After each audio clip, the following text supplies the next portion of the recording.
Jana, I Heather. heard a little bird say that you have converted roughly 95% of your leads using one simple method. So when the little birdie told you that when I was a done for you pro, because that's part of my story. I did done for you Pinterest setups and done for you blog strategy and done for you blog writing for years, for like five to 6 years in my business. I almost always had a yes from people when they got on a sales call with me. And I actually did some research about, I don't know, like a year ago or so to find out what percentage I actually converted. And I converted between like 90 and 95%. It was like 93.2 or something percent of the people who came onto sales calls with me for those types of services. And I think at the time I didn't realize how amazing that was, but in retrospect, I'm like, wow, that's amazing. That is And amazing. I do believe I knew then, and I know now as well that one of the reasons is because I had a blog and I was writing blog posts about the key things that my audience needed to feel ready to buy, which is the way that I teach content now inside my program, High Leverage Content. And one of the things that my blog posts were always really good at doing and still are is countering objections that people have. So today we're going to talk a little bit about like how a blog post can counter objections. So that's the plan. I'm interested to learn about this myself. I've not gotten to this in your program, so it's interesting because I do long form content, as you know. Yeah. And most of all my bookings come through someone has watched my YouTube video or they found me on Google and they consumed stuff on my website. Yep. Long form content, baby. But yeah, in the end, whether it's video or written, it's still long Yeah. form. Right. So Yeah, I'd love to definitely. hear what you're doing and maybe am I unconsciously doing it? Yeah. I was just going to say, I'm sure you're doing it. I know you are because a lot of people do who are successful and you're successful at your business. When we look at what you're actually doing, you actually are doing it. Um, and with high leverage content, my program, when I created HLC a few years ago, I had to go back and look at what I was doing and find the common denominators and see what the frameworks were and everything. I was doing it unconsciously too, to be Mhm. quite honest. And then I was like, okay, how was I doing that? Right. And that's how the high leverage content program was born, where I looked at my own content and was like, oh, wow, okay, I can see these patterns and I can Mhm. see how I was doing it. And I had to find all that like all those patterns before I could turn around and teach it. So I'm sure you are doing it. But yeah, our blog posts can be really, really powerful tools for countering objections, which means that people show up to your sales calls or your sales process if you don't have calls as part of your process, whether that means they're talking to you in the DMs first or they're just clicking over to buy if that's the type of product that you have. Um, you're going to get more yeses when they have consumed your content and your content has been designed to do the things that it needs to, including countering objections. So, Yeah. yeah. Well, I would love to hear what you have in your arsenal because Yeah. I also think that my Pinterest manager group would find some insights in this as well. Oh, yeah. I would love to come and talk about this with your Pinterest manager group because some of the examples that I used in a training that I created about this recently are right out of my business, which Yeah. would be super relevant for them because they are Yeah, also Pinterest pros. So um, I know you have some new people who've joined your I program, do. and that's so exciting. I And do. yeah, and when it kicks off, this is definitely something that I'll come in and teach in more detail if along with all the amazingness inside your program. So before we dive in, how is your launch going? I haven't checked again today. I checked this morning and I had two new members. I just opened Amazing. doors on Monday and I've only sent two emails. Oh my God, that's amazing. Look at So you. So good. I'll send another email tonight. That's the plan. I Great. don't So now really want to you're like get too many people. I really kind of want to keep it intimate small. for the first round. Yeah. Yeah. So I'm not like super concerned about sending a lot of emails. Next round, if I find that this is something I want to do, I'll probably, completely gut my calendar, make room for full Yeah. bore like launch Yeah. strategies. Yeah, well, the fact that you sent two emails and you have two. So first you sent driving emails, and now you're Mhm. sending open card emails. So the Yeah. driving emails also, helped prepare people. And you sent two open card emails and two people joined. It's a pretty good ratio. So good I'll take job. it. Good job. Good job. Um, all right. So objections. I think that the first thing I want to talk about was like why blog posts are even the right format or a good format for countering objections.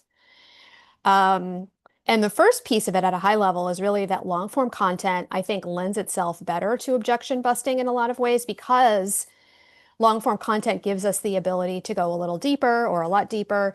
It gives us room for examples to really be able to bring concepts to like into reality in a way that helps people understand them better and helps those things land better. And it gives us the room for nuance that we need, right, to counter objections. So when I think about trying to counter like a big objection that a lot of people have for my program, like in like a reel or something, I think like, how am I going to do that? But with long form content, you really have the space to make your case. So that's the first thing. And I love that it scales beyond like one-to-one conversations as well. And that's part of the idea of like people showing up to your sales calls, if you do sales calls, like already ready. Because a lot of times what happens is if you talk to people on sales calls or if you sell in the DMs, or even if you do that, like these days I've been realizing a lot of people sell in the DMs that I didn't even realize, like they don't think they do, but they do, including me. Um, and when I have those conversations with people in like direct messages, a lot of times they're asking the same questions and there's an objection underneath them.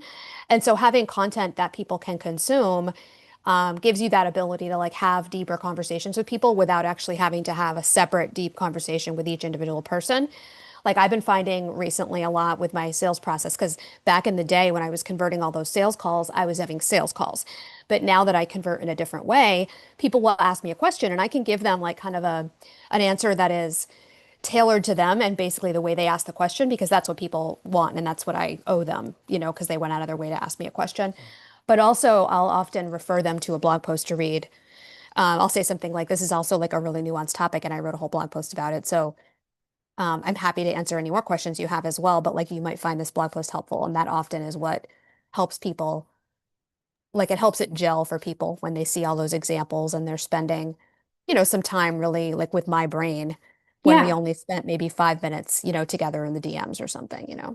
I So answer a lot of questions like this via email, so this probably should be a signal that I should collect these and then maybe create some content, which brings yeah. me to a question. Are the objection style blog posts completely different than a normal blog post? Like what would you Yeah. put in it? Yeah, I would say like the short answer would be no. They're not completely different. Inside high leverage content, I have a 9 pillar system. Mhm. I'm holding up fingers. I'm like, why am I only holding up four when it's nine?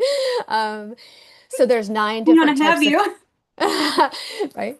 Um, 9 different types of content that we create, and Okay. um, it's around the idea that there are certain things that your audience needs to feel ready to buy.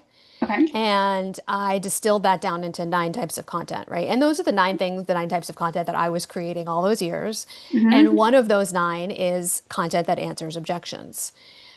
So, there's 8 other pillars, but the objection style posts, it's funny. They're actually, as far as the structure, because inside high leverage content, I also have 9. Because so the first thing you do is you decide what your topics are going to be under those 9 pillars. Yep. And that's like the first half of my program. And that's how we figure out what your audience needs to feel ready to buy. And then in the second half, we're writing those posts. And so I give my students 9 plug and play content outlines. Hmm. And they're not exactly templates, they're more like outlines. So they give a little bit more room for like thought leadership and stuff. But I also give them prompts, not ChatGPT prompts, although I have some of those as well, but actual just like real prompts for your brain, like the way we used to use Yeah. the word prompts to help them know exactly what to include in every blog post. And the outline for the objection ones is actually pretty simple. It kind of has like 6 parts, but the meaty part of it is essentially like, okay, what do they think is true? Or what are they worried about being true? Or what's the hesitation that they have that's keeping them from, making that decision? And like unpacking it and then helping them see what actually is true, right? And you're always writing that for your ideal audience. So for the ideal person for whom this program is the right fit, like here's what they might be hesitating about, but here's what's true for them, if it's the right fit for them, right? So that's like the basic structure of it. And there's like three different things that I always think that you need to ask yourself before you decide how you're going to answer how you're going to answer the objection in the blog post. And we can, we can talk about those in a couple of minutes too. I need to So look at the outlines again. I had gone in and asked you about the outlines and how to find them, and yeah, I you know where they are. bookmarked it and didn't go back to actually look at it. But I really would like to see what they look like because Yeah. once my program launches over and I'm through it, I'm actually going to create the content in preparation for the next time we do it, Hmm. if I decide to do it Yep. again, which would be Yep. next year at the earliest. Yep. Anyways, Yeah. And I think that you are going to be a lot like some of my more advanced students because I have beginners in HLC and I have some people who come in who already have a blog and have already been creating a lot of content. yeah.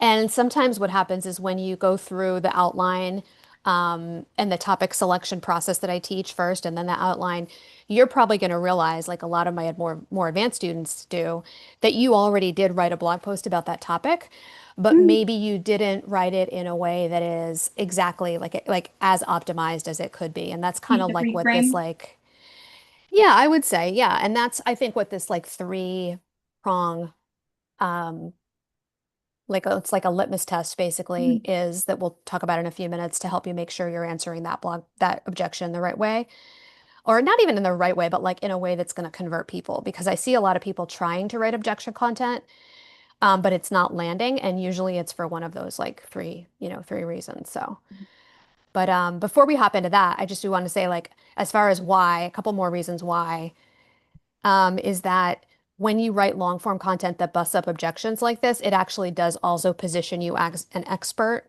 mhm. in a way that short form content really doesn't, as well as much, if you will. And also, I think that, and this is kind of one of the sleeper like benefits that I see when people write objection content, because usually it's some of the hardest content to write. Because Yeah, it's like your mind kind of messes with you a little bit when you're writing it. it does. But Yeah. when you do take the time to like write out your like official kind of like nuanced response to a common objection that people ask you all the time, all of a sudden when people ask you that again the next time, instead of cringing and thinking like, oh, I hate when people ask me that. I don't, you know what I mean? Like I'm never really sure exactly if I'm answering it the right way or answering it in a way that's satisfying or ethical or whatever. You have your like official nuanced response written in a blog post. It's kind of like you've Yeah. got like your Jerry Maguire, what do they call it in that movie? There was I a word. can't. He wrote his like, what is it called? Like manifesto. You know what I Oh, mean? Like, yeah.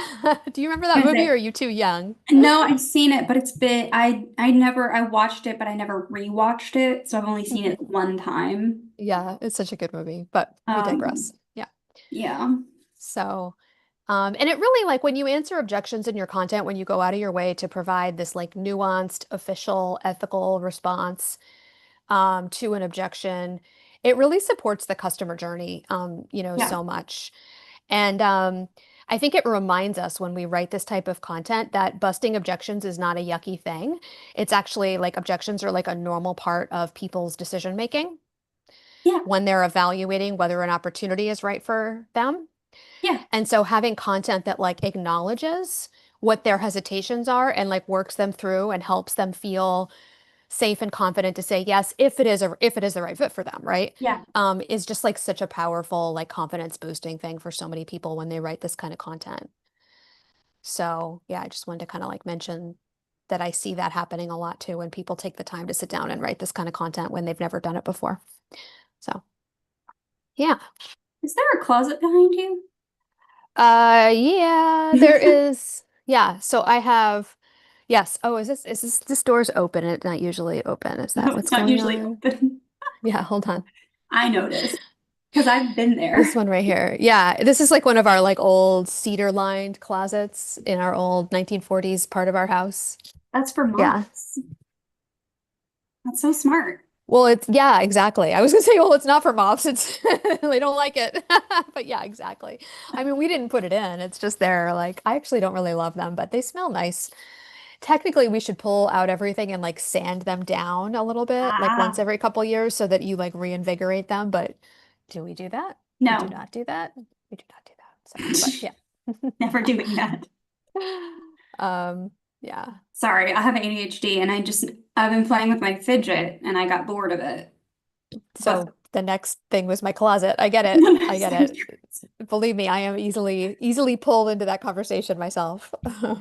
no, I think that objections are obviously a natural part of the sales process, and there's nothing wrong with Mhm. selling as Right, long as you're not correct. gross about the way that you sell. Yep, yep, Um, People shouldn't feel manipulated, right. but if you're not intentionally trying to manipulate people in your sales process, then you're probably fine. Yes, You exactly. should It's be not like handling you're objections. right, right. You're not trying to get anyone who's not a good fit to say yes. You're trying Yeah, to help the people for whom it is a good fit and for whom it's going to like change something really yeah, positive for them to understand, if their hesitation is not valid because everybody's hesitations and feelings are valid, but like to show them that they're not insurmountable and that you can help them regardless of them having that hesitation, you know? yeah. So yeah.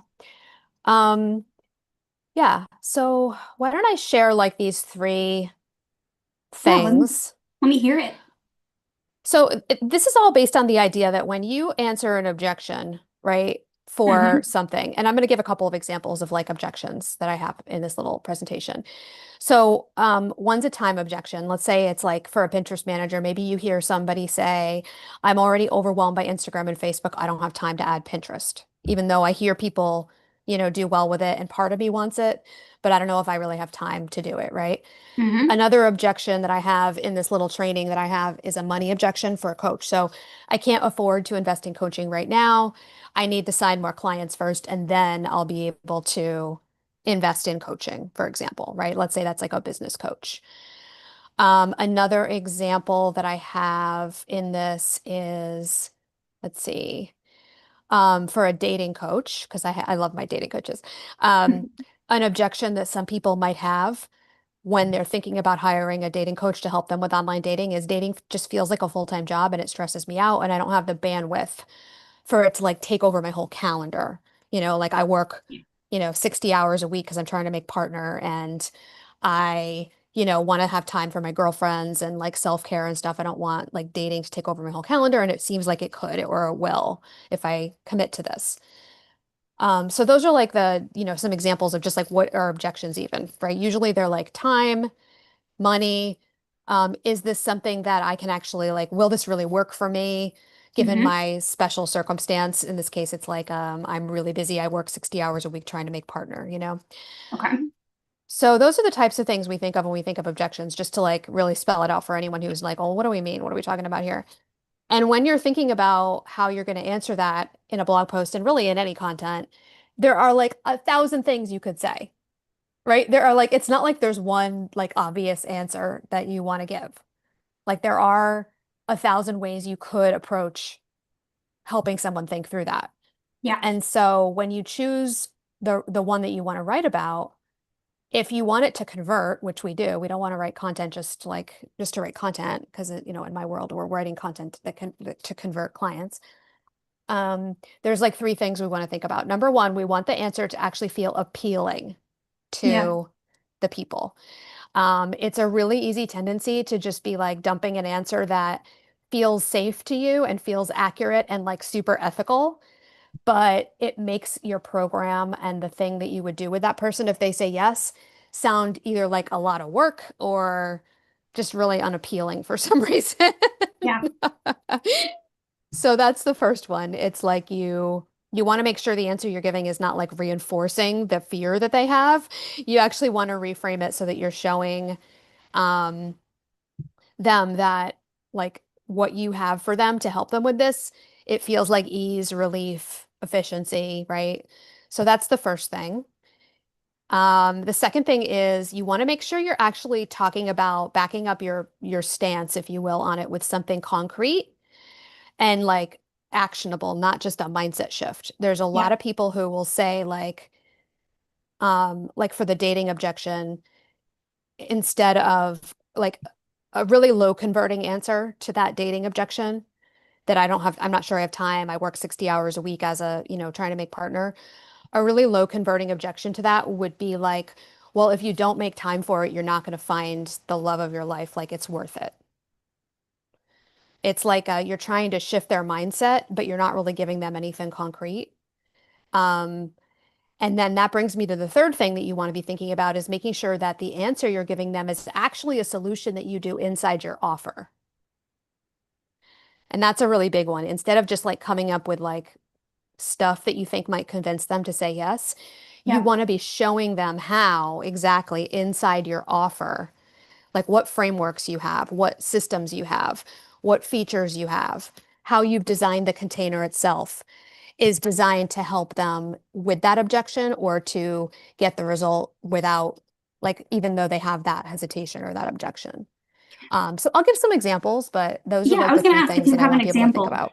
Mhm. Yeah, for sure. I'm just curious, does any of that surprise you, or does it feel like it's No.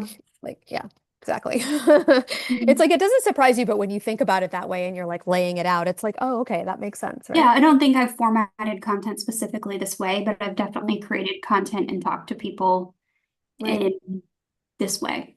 right. Yeah, so let's talk about the Pinterest one because I know you and your Pinterest managers who are going to be in your brand new program starting soon, which is so Yeah. exciting, can really relate to this one. And then we can talk about an example for the dating coach too. And then if we have time, we can look at like the money one too. So that first objection that I mentioned, I'm already overwhelmed by Instagram and Facebook. I don't have time to add Pinterest. So a low converting answer, one that maybe doesn't sound so appealing, for example, um, is like, well, it's only one pin per day. Like you don't need to pin more than one pin per day. Oh, and you can batch them, right? So you could batch them. And also if you stay consistent with Pinterest, like it'll pay off. Those are the kinds of things that I see a lot of Pinterest managers talking about in their content, the way that they want to counter the objections. Yeah. But those answers are like not very satisfying. They're making this sound like a lot of work. And let me say, like right off the bat, like we're not trying to hide what work it takes, you know. No, It's and not about that because you're going to be clear about that in your sales content and your marketing content. But it's about helping them with that hesitation in a way that actually is going to be high converting as opposed to like not even taking the time or the brain power to help them understand what it is in your offer and how you can help so that even with that objection, they'll still be able to get the results that they want from the platform, you know? Um, so hopefully that makes sense. A more high converting answer would be something like in my system, right? You don't create extra content for Pinterest, you repurpose what you've already been making. One blog post can give you a month's worth of pins that helps, let's see, I'm reading this, that keep working for you long after you post them, unlike all those posts you're putting on Instagram and Facebook, by the way, that have a really short shelf life of 24 hours at best. So we're instead of answering it in a way, like I said, that's just makes it sound like work, but isn't at all looking at any of the other factors that really do actually make the investment worth it for people. We're actually thinking, okay, how do we make this sound appealing without being unethical and saying like, oh no, it's going to take you, 10 minutes once a month, you know? Um, how do we make it about anchored in our own offer instead of just like saying something that has nothing to do with the offer? Like, oh, it's just, like you can bash them. Like anybody could say that. That's like the most like, just like, I don't know, random, uh, like answer that anyone could say, regardless of what their offer is. You know what I mean? Like you could just batch them, no big deal. Um, it's not that it's not true, it's just not what people need to feel, to feel like this is going to be okay and that this is going to work for them. So that's the first one. Thoughts on that as a Pinterest Yeah, strategist so and a coach that helps Pinterest strategists double their revenue woo, hey now. without doubling their workload? Um, Thoughts on that is I generally do. I can see how even when I'm creating my own content, sometimes the way that I am talking on my content or I frame things, in my videos, I could see Mhm. how they would be overwhelming now that you like say Yeah, that. that's another good way to put it. It's like your answer, it makes it sound like, yeah, like, oh, okay, that's going to be a lot. That's what I thought. I thought it's like it reinforces the fear instead of helping them Yeah. feel like it's possible. So, yeah. Yeah. And I mean, something that I always tell people in my coaching, like in our office hours calls or whatever, is for me, and I've been this way forever, but for me, it might only take me an hour to make 30 Pinterest pins for a client. But the Hmm. reason why I can do it so quickly is because I have systems Yep. to create that level of content with that strategy baked into it. Right. So it's like, okay, in my messaging now, in these blog posts with objections and things, I'm starting to envision how I could talk about the objection that they would have in a way that it doesn't seem so overwhelming. Yeah, and So, it's like if yeah, you're a like you said, talking about your framework. So for me, right. someone saying I'm gonna batch 30 pins, they're like, what? Yeah. In a day? Like Yeah. 2 days in Yeah. a week? Like how? Right. No, And in an hour. I think that example that I gave is like thinking about like a strategist like I was back in the day where I would set people up, but then they and their team needed to take it from there. Hmm. If you're a done for you Pinterest provider, then your answer is going to be totally different because your offer Yep. is different. Like your answer could be, well, like that's exactly why you want a done for you service because we take it off your plate and we've been doing this for X number of years and we're, amazing at it. We have systems for batching so that, we're being very efficient about getting your pins, done, but they're going to be super effective because we've incorporated all the best practices that we've seen over the years from working with hundreds of clients into that process, and Yeah. all you'll need to do is once a month fill out a form that takes about 7 minutes on average for my clients, and everything will be done for you. Like that's a totally different approach to answering the objection because your offer is different than maybe like the person who I'm envisioning when I give this example, right? Yeah. So it's a Yeah. good point. It's definitely something that people should think about when they're creating their own content. And this is Yeah. why in a piece of content that you and I did recently, we talked about one of the mistakes that Pinterest managers make is just taking other people's packages and putting it on their own website, and that's what they offer, putting Yeah. no thought into why they're doing that. Right. And And if it's going to then, work for them and yeah. yeah, what if it doesn't work for you? Well, now how are you going to counter objections when you don't know? Yeah. Good point. Very good Does, point. does this Yes. work? Yes, yes, which is, yeah, it's like the best way to counter objections really is of those three things, like that third one is so important that it's rooted in your offer and your specific way that you do things. Yeah, Let me give another example because I think sometimes when we're looking at examples that are about our type of business, it feels a little like it's hard to see the forest for the trees. yeah, So this one's good too. So the dating objection I was talking about, right? So the objection is dating feels like a full-time job. It stresses me out. I don't have bandwidth for it to take over my whole calendar. So if you're a dating coach, an online dating coach, and someone has that objection, which I'm sure, my dating coaches would probably hear that and be like, yep, like everybody says that to me. Um, like a low converting answer, which is providing like really only a mindset shift, not a practical shift, and a solution that's outside your offer. There's two different low converting answer examples. One of them is, well, you have to make time, otherwise you won't find someone, and you want to find someone. It's worth it, right?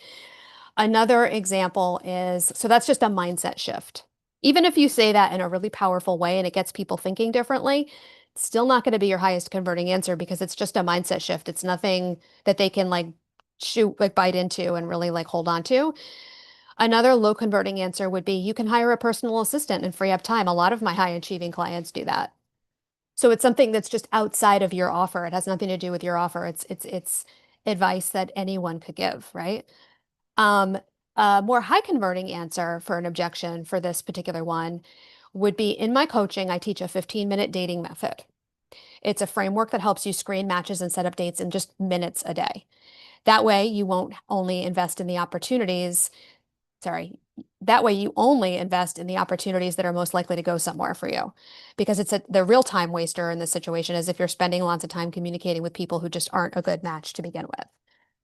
So the answer there is much more appealing because they're talking about like just minutes a day, right? Um, I would even want to see this person talk about how they, the coach, support you in that. Like every day, we can do a check-in. It takes me 2 minutes to do the check-in with you. You let me know if you did the 15-minute, whatever. I can even look and do it for you, or I can even look and like tell you exactly what I think you should write or whatever, something like that. So it's much more appealing because it sounds quick and you feel the person's going to feel supported. It's concrete. It's not just a mindset shift. It's not like, well, you have to make time. If you don't make time, how do you expect to find someone? Right? Or anything mindset shifty like that.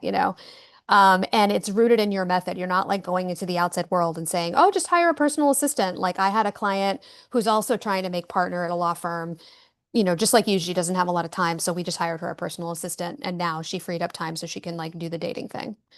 Um, it is rooted in your particular offer and in your frameworks, and it's giving you that opportunity to position what you do and what you teach as different from other like people who might be, also in the market or people who that person might be considering, or even not even just people, like it could be like, how it's different from like a book that she could buy about it or something like that. So that gives you a little bit more of like a once removed kind of example that helps too, I think. Oh, I like that. And it doesn't feel gross. It feels like you're answering a legitimate issue that I have. How do I Right. know it's going to work for me? Yeah. This is how. Yeah, and I like the answer because it shows, and you can, if you're answering this in a blog post, you have a lot more than, the 20 words that I just read out loud, right? So it gives you the opportunity to like make sure it's rooted in your methodology, and you can talk about in a blog post how this methodology came to be, like this 15-minute dating method where you screen matches in minutes a day. It's like you can talk about all the people you've worked with, the, hundreds of women who you've helped with online dating and how you developed this method and how you saw that, the 10 minutes wasn't enough, but 20 minutes wasn't something that they, had time for every day, but 15 is just right. Or, like whatever you want to talk about, you can go deep into like why, the genesis of that method, examples of people that that person can relate to who use that method and what they experienced, right? So there's a lot of things that you're setting yourself up for to talk about in that long form piece of content when you're answering in this way instead of just saying like, oh, no problem. We'll just hire you a personal assistant. So, Well, and in this particular example, I don't know that I would want a personal assistant filling out dating applications for me. yeah. I mean, I didn't think it through. I was thinking more Mm, like maybe they get your groceries delivered so you have yeah, less, they do that's other one things. less thing you have to do every day and then you have the time for the 15-minute method or something. You know what I would love But a yeah. personal assistant for? But Laundry. yes. Oh my God, yes. Although I don't know, I kind of like laundry. I'm a weirdo. Oh, maybe. Well, he hasn't been doing laundry lately, but don't tell him I told you. But it's different though when you're like, I'm just doing laundry for me. My husband doesn't even let me do his laundry because we met later in life, and he's just like used to doing his own laundry, so he doesn't even let me do his laundry. He has So you're very, doing laundry for your family, and I'm just doing it for me. yeah, it's true. And the rug that the dog peed on the other day. Poor Rue. So for me and Rue, me and the Yeah, dog. Yeah. She's just so everyone knows she's 15. She's always been the best girl. She's never gone she's, inside the house, but recently she started to be an old dog who has some occasional slip yeah, ups. it happens to the best of us. Yes. Yeah. So I don't Well, know how we got on this tangent. what else should I know about objection busting via blog posts? Well, yeah, I mean, let's see. Or is that the consensus? I mean, that's like, so I'm doing this like training inside of this group program soon, and I'm going to go deeper on all those and provide more Mhm. examples and look at the actual outline that we use, Yeah, like exactly how a blog post that busts objections can be structured. But, that's the basics. Like, I think the it's like basics is why a really blog enough. works. What? I think the basics is really Yeah. Oh yeah, enough for today. is If really people enough. want Yeah. more, there's more out there. Yep. And actually my if anyone is listening and thinking like I would like to know what those 9 pillars are, one of them is objections, what are the other ones? If you like that, that's something I teach inside my program, high leverage content. And if you're interested in my capsule blog library methodology where you write 12 to 20 posts that are the things your audience needs to be ready to buy, and then you leverage them on repeat to get clients. I have a free training where I teach that like that capsule library strategy, the details of it. So we'll put that in I think I may have already put that in the description of this video. I'll make sure it's there, but that's my 6 secrets masterclass training that anyone can grab for free if they're listening and want to learn more about this type of thing. So good. Yeah, I think you should definitely put that in the description if you haven't already. And Will do. you told me a couple days ago that we have a couple topics scheduled already, which I did notice. And next Hmm. week's topic, are we off for a week? Yeah, so next week I am not going to be available. I'm going to Perfect. be visiting with my mom. No, great. So we'll be off next week, but then after that, we're going to talk about my capsule blog strategy actually. So, Yeah. we have a video about 12 blog posts that sell your offer for years. Okay. And then after that, some content repurposing, topics. And yeah, so people can go to the live stream or live tab on your YouTube channel and see all of Mhm. our upcoming topics and hit that notify me button for any of them that appeal to them that they know they want to be reminded of. Got it. I think that people are going to love learning about the capsule blog library. And I know you've been talking a lot about it on social media lately. So if you're not already following Jana on Threads, she really does a great job about posting over there. Oh, And thanks. I've just been using my GPT that I give my students for repurposing blog posts great. and Yeah. doing a lot of engagement over there too. You do Yeah. need to do engagement on Threads too. Yeah. Yeah. All right. Well, we will not see you guys here next week. We will see you the following week. That actually gives me time to work on my program. Yep. And we will see you all back here on October 22nd. See you then. Bye for now. Great. That was a really good one. Oh, I good. think that these